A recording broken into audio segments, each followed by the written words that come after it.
দেখা যাচ্ছে যে বিরোধীরা ঠিক 2000-কে যদি আমরা মহিলাদের প্রথম কথা হলো শুভেন্দু অধিকারী বিরোধী দলের নেতা নামটা মানে নিতে তো খুব লজ্জাবোধ হয়, ঘৃণাবোধও হয়। কেননা উনি তো তৃণমূল কংগ্রেসের ঘরেই লালিত পালিত হয়েছেন, পরিচয় পেয়েছেন। আজকে উনি যে অসভ্যতা করছেন, অ্যাকচুয়ালি তো উনি বিরোধী দলের নেতা হিসেবে একটা কনস্ট্রাকটিভ ক্রিটিসিজম করবেন, এটা আমরা চাই যে একটা গঠনমূলক সমালোচনা হবে, ডেমোক্রেসিতে যেটা কাম্য। কিন্তু উনি তো খিস্তি খেউর করছেন। সমস্যাটা বাঙালি সংস্কৃতিটা কিন্তু মেনে নিতে পারছেন না।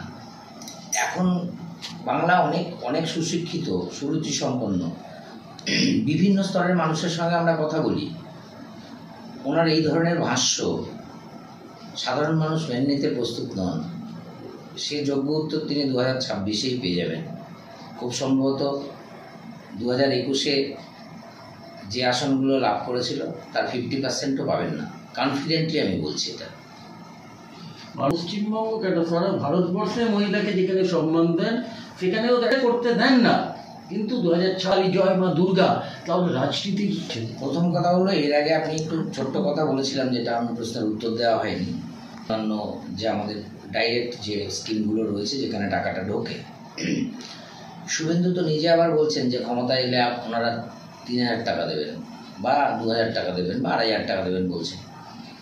তাহলে ওনার কাছে যদি ওটা ভিক্ষাই মনে হয়, তাহলে নিশ্চয়ই 2000 যদি ভিক্ষা হয় তাহলে 3000ও তো ভিক্ষাই হয়। তা উনি অ্যাকচুয়ালি মানুষকে কি বলতে চাইছেন? যে উনি বড়লোকি ভিক্ষা চালু করবেন ওনার ভাষ্য অনুসারে? আমাদের মনে হয় যে বাংলার মানুষ, বাংলার মায়েরা, বাংলার বোনেরা ইমেন্সলি বেনিফিটেড হচ্ছে এর দ্বারা।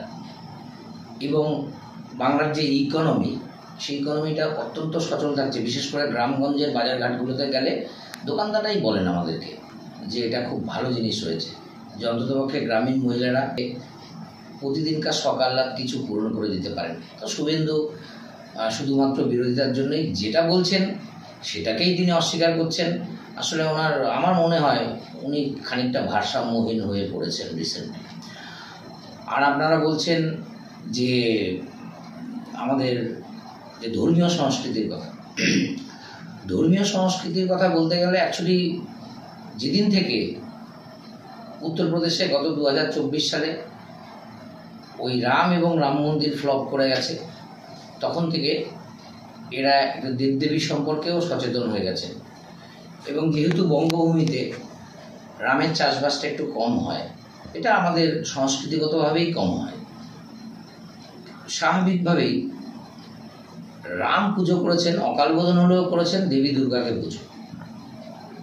হয়তো প্রকারান্তরে এরা আমাদের দেবী দুর্গা মমতা ব্যানার্জিকে পুজো করার জন্যই এটা বলছেন। আসলে এটা পুজোর ডালি আমাদের কাছে, আর কিছু ছিল যে পাড়ায় পাড়ায় সমাধান। সেখানে অর্জুন সিং বলছে যে যেখানে যাবে পাড়ায় পাড়ায় ধোলাই হবে।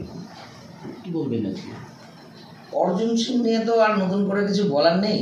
মানে অর্জুন সিং এর মুখ থেকে এর বেশি ভালো ভাষা তো আমরা প্রত্যাশা করি না।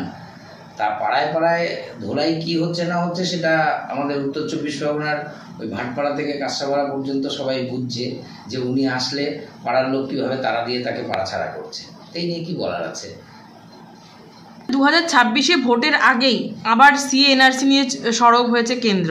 কি বলবেন, কতটা মানুষ ভয়ভীত হচ্ছে? এটা ঠিক খানিকটা, যে মানুষের ভেতরে আতঙ্ক সৃষ্টি করে একটা কিছু করবার, মানে ভোট বাক্সটাকে সুন্দর করার একটা চেষ্টা করা হচ্ছে, এটা স্পষ্ট। কিন্তু এটাও ঠিক যে মানুষ, মানে আমরা এই গোটা 6-7 দিনের মধ্যেই বুঝতে পেরেছি যে মানুষ খুব ক্ষিপ্ত।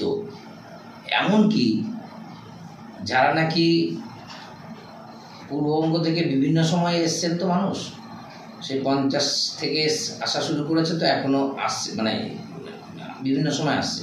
তা এই বিভিন্ন সময় আসছে, তো বিজেপি এইটা বলুক না কেন যে ওরা ওই বিএসএফকে কি তাহলে রেডি করে রেখেছে যে ওখান থেকে বাংলাদেশ থেকে লোকগুলোকে ভারতে ঢুকিয়ে দেওয়ার জন্য?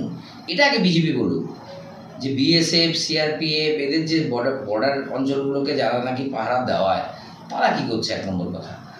2 নম্বর কথা হলো মানুষ বিভিন্ন সময় মানুষ কিন্তু মানে আমার শুধু এখানকার না, এখানকার যারা নাকি আদি অধিবাসী পশ্চিমবঙ্গের মানুষ পূর্ণ এখানকার যারা নাকি শত শত বছর ধরে এখানে বসবাস করছে, তারাও কিন্তু সব সঠিকভাবে যে নিজেদের কাগজপত্রগুলো সযত্নে রাখতে পেরেছে এমনও নয়।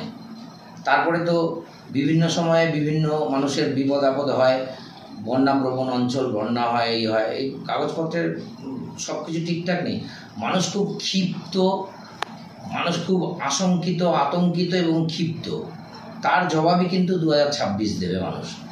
যাও বিজেপির কিছু সাপোর্টার জুটেছিল, সেই সাপোর্টারগুলো গ্রামগঞ্জের দিক থেকে আমরা দেখতে পাচ্ছি ওগুলো ক্রমশ বিলীন হয়ে যেতে চলেছে, এটুকু নিশ্চিত। না, আপনি করতে বলছেন দলের ভেতরেও দেখা যাচ্ছে যে একটা দ্বন্দ্ব, তাহলে তো বিরোধীদের হাতে ভারত মানে পৃথিবীর বুকে যে কোনো দলের মধ্যেই একটা কনফ্লিক্ট থাকে। কনফ্লিক্টটা কিন্তু কার্ডিনাল পার্ট অফ লাইফ, এটা অবিচ্ছেদ্য অংশ, মানে আপনি চট করে এটাকে করতে পারবেন না। সেই দ্বন্দ্বটা কিন্তু সব দলে আছে, আমাদের মধ্যে দ্বন্দ্ব নেই এমন না। এখন দ্বন্দ্বটা কোন দিকের দ্বন্দ্ব? সেটা কি দ্বন্দ্বটা এমন যে দ্বন্দ্বটা আমার দলনেত্রী বা দলনেতা অভিষেক বন্দ্যোপাধ্যায় রয়েছেন তাদের মতাদর্শের বাইরে গিয়ে? না, কখনোই নয়। মতাদর্শের ভেতরে থেকে হয়তো কিছু পাড়াগত দ্বন্দ্ব থাকতে পারে, কিন্তু সেগুলো কিন্তু ইলেকশনে প্রভাব পড়ার কথাও না, পড়বেও না। কালকে হুমায়ুন চৌধুরী বলেছে যে নতুন পার্টি করছেন না করছেন, দল পুরোই নজর রাখছেন, টোটালটাই নজর রাখছেন। নিশ্চয়ই আশা করব ওনার সুবুদ্ধি ফিরবে এবং দলের সঙ্গে কথা বলে তিনি নিশ্চিত ঠিক জায়গায় পৌঁছে যাবেন। ভোট পেলেই আমরা জয় করব, ওটা বিজেপি স্বপ্ন দেখুক, দিবা স্বপ্ন দেখতে তো অসুবিধে নেই, আর স্বপ্ন দেখতে খুব একটা পয়সাও লাগে না, তো ওরা দেখতে থাকুক। ওটা আসলে আমাদের এখনো যে ওই আমাদের যে জল স্বপ্ন মিশনের যেটা রয়েছে, ওই জলটা সবার বাড়িতে বাড়িতে এখন এসে পৌঁছয়নি।